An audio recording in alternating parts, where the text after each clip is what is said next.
Colonel Greg Semmel and the 174th Maintenance Group Commander, Lieutenant Colonel Michael Smith, will take a brief moment to answer your questions now. Okay. What questions do you have, of course? Colonel, obviously, once these begin taking off from Hancock, your pilots in the MQ-9 are going to have to be able to communicate with commercial aircraft and civilian aircraft and, civilian aircraft, air traffic control. How is that going to change what your pilots are doing, in the control centers, training, things like that? Sure, great question.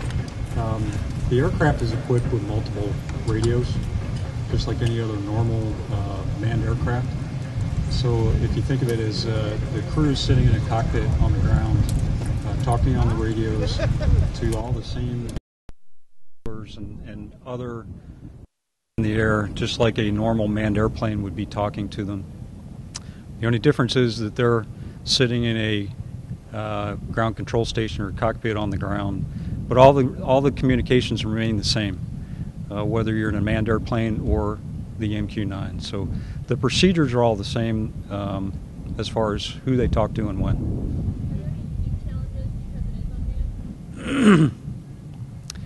I would say the unique challenges are obviously what we're going through right now is to work with the FAA to figure out how to integrate it into the national airspace. And one of the challenges that the FAA has put before us is the capability to have a sense and avoid capability. And typically with a pilot in a cockpit, the eyeballs of that pilot are the sense and avoid capability. So right now the Air Force and the Air National Guard are working very hard to define what that solution is for that sense and avoid to present that safety case to the FAA. And there are several different solutions out there proposed right now that they're working on. You can't talk about the accident.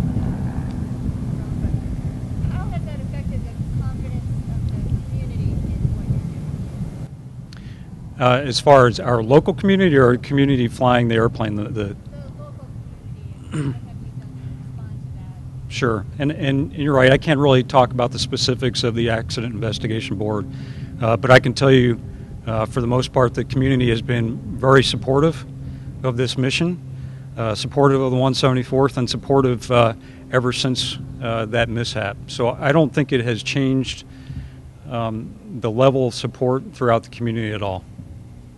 Have you had any issues with PIs on board your MQ-9 since November? No, we have not.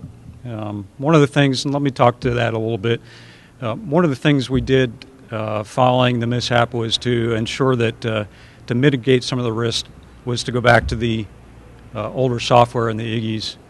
The Air Force put some guidance out. We took a couple steps extra here at the 174th to ensure that none of the IGIs on board had the suspect software. So we're flying all of our airplanes with known good software in the IGIs right now. Does weather have any unique, does it present any unique challenges for this aircraft over any of the older manned aircraft? There are some challenges with the airplane as far as specifically the MQ-9 and weather. It is an airplane that we prefer to fly in good weather, if you will. So hard precip, snow, etc. We have no de-icing capability on the airplane right now. That is something the Air Force is looking to potentially add onto the airplane in the future so that we can fly in more adverse weather. So. That wouldn't make much of a difference in the overseas mission, but obviously for training here, is that right? Well, I had to make a difference both places, really, to have that capability. Talk about the missions over Afghanistan that are piloted from here, and I don't know if we've ever heard any real statistics about airstrikes or people. Okay, well, for operational security reasons, I can't really talk to specifics of airstrikes. But on a normal basis, on a regular daily basis, again, we're supporting the combatant commander with primarily our ISR mission, intelligence, surveillance, reconnaissance, to put that full motion video over the ground commander's area of responsibility so that he or she can keep their troops safe on the ground. Can you talk about how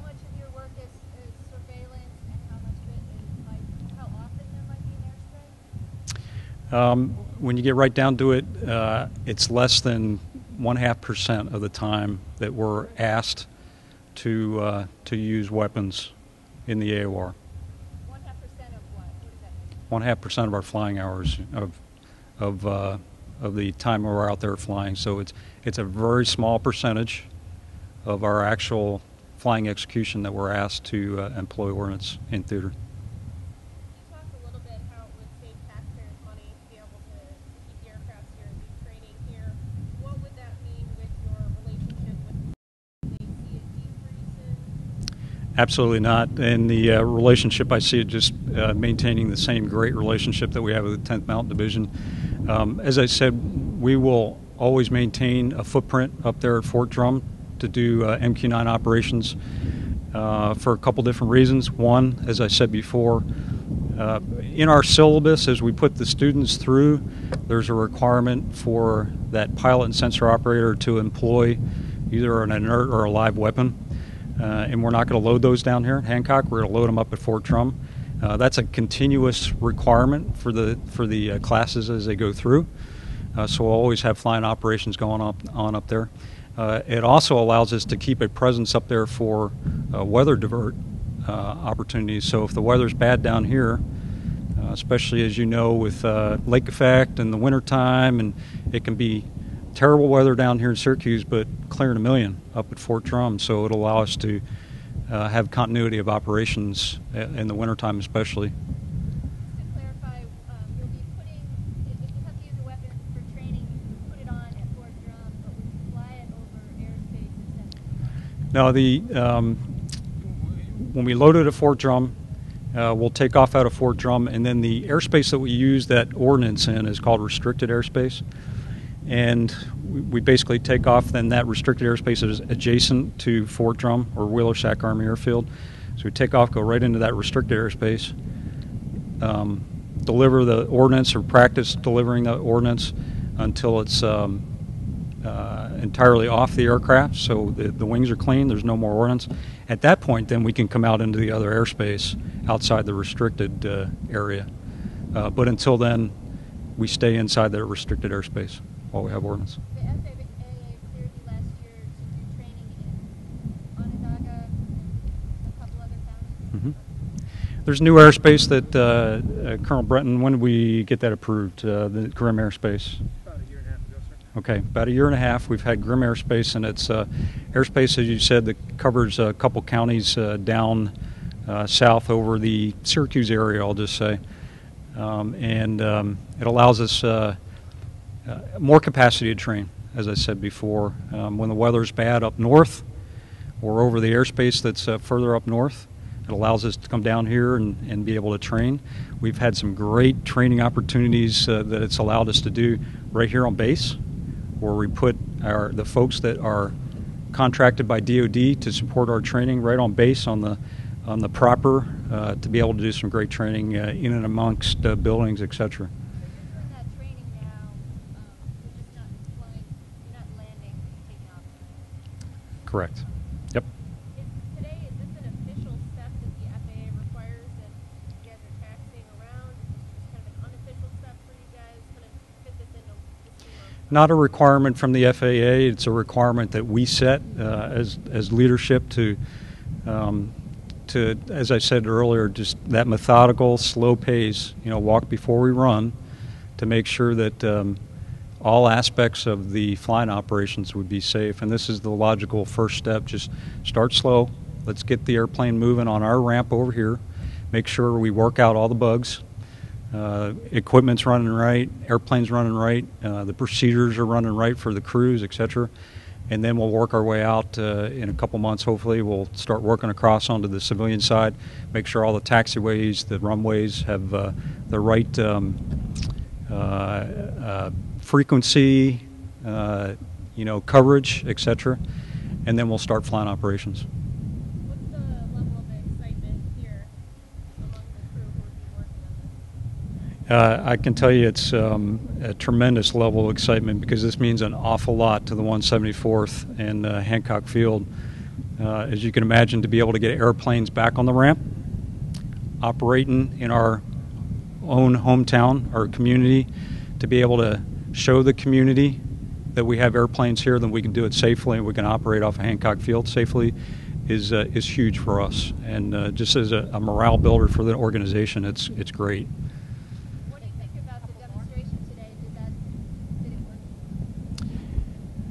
work? The taxi operations? I don't know what I'm looking at. Sure. So what you saw is basically from start to finish ground operations of cranking up. We had our maintainers out here, our crew chiefs that actually assisted in launching the airplane. They went through the whole procedure checklist with the crew to get the plane ready to go, crank it up, and then pull all the plugs, if you will, get it out there, taxi around, and then bring it back into the chalk. So I think it was highly successful. You had briefly touched on it before, but just kind of lay out the progression from here to when we can hopefully see the sky. Sure. Like I said, we'll continue to iron things out on the ramp here. I would hope within the next 5 to 6 months we are starting to taxi on the entire airfield. Once we prove our safe operations doing that, then we'll start flying operations. As we start flying operations, we will, again, small steps, work with the FAA to start by just flying in the local pattern. And what that would mean is just staying probably within just a couple miles of the airfield here to work out the procedures and get the FAA, the controllers, comfortable with the operations. Once we're complete with that, then we'll work our way out further into the airspace to execute operations to and from our airspace where we train normally. Sorry, just one follow-up. How has the FAA been thrilled? Are they eager for this to happen? As I said, they are very supportive, and the chief of the division, the UAS division out of the FAA headquarters down in D.C., actually came to us in January of this year to propose this idea and to set a goal to be able to fly off this airfield. And he brought in representatives from both local, regional FAA, the airport authority, and the 174th, like I said, to all sit down and figure out how we're going to do this and do it right and do it safely. Okay. Thanks very much, everybody. Appreciate your time today. Sir. Talk a little bit for them about the domestic capability. Yeah, thanks, sir. Yeah. Let's say natural disaster like a flood or a hurricane, and who has to authorize that purpose? Yes, sir. Yeah, great point. One of the huge benefits of this airplane and capabilities that we bring from the Air National Guard with the MQ-9 is the capability to bring what we call incident awareness and assessment, or full motion video, to a incident commander on the ground. We could be tasked by the Governor Cuomo, to go out and support some man-made or natural disaster within the state, whether it be flooding. Great examples are Hurricane Sandy, Irene, the flooding down south in the Binghamton area. To be able to put an airplane airborne 24/7 so that we can assess real time what's going on the ground, so that incident commander and those in state leadership can make critical real-time decisions on where to put their resources to help our community and help those in our communities. So it's a great capability. It increases our capability by bringing the airplane to Hancock Field to be able to respond to those situations. But it's a great capability. The story I like to tell is we have a sister unit that flies a similar airplane called the MQ-1, just a smaller version of the MQ-9 out in California. This time last year in August, they were asked to support the wildfires in Northern California. They were able to work with the FAA, launch an airplane, and keep the airplane, well, a couple airplanes airborne, but keep continuous coverage of that wildfire for the governor out there, the governor of California. The quote that they were able to get out of the fire chief after the operation was all complete was they were able to accelerate the capability to contain the fire by 4 days by having that MQ-1 overhead. And the reason was because typically in a wildfire situation, the firefighters will go out during the daytime, they'll do their thing, and then at nighttime they'll pull them all back in, and they kind of lose that situational awareness of the wildfire during the nighttime. Well, guess what? That airplane was airborne 24/7. So that first daybreak in the morning, fire chief knew exactly where to put the firefighters and go attack the fire. So just a great example of how this platform can be used to help our communities, our citizens, and our elected officials around the state. And who can authorize that? Yes, sir. Right now, if it was requested through, let's say, our governor or our Joint Operations Center at the state, it would actually go up to the DOD and the Secretary of Defense for authorization to be able to fly the airplane to support domestic operations. So, Does that change now that it can be able to take off from Syracuse, or would you still have been able to do that from Wheeler Sack? the examples that I just gave you, we could do them from either location, yes. But the point I bring is it increases our response capability if we fly out of here.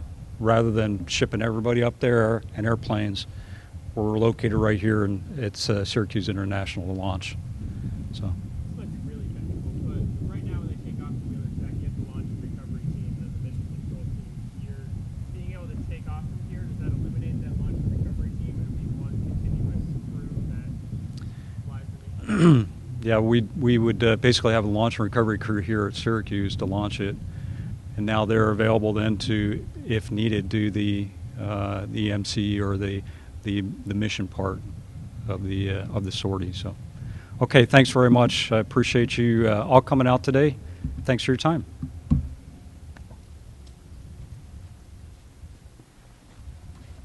Thank you, Major General Johnston, Ms. Williams, Ms. McIntyre, Colonel Semmel. Ladies and gentlemen, this concludes today's taxi event. Thank you for attending.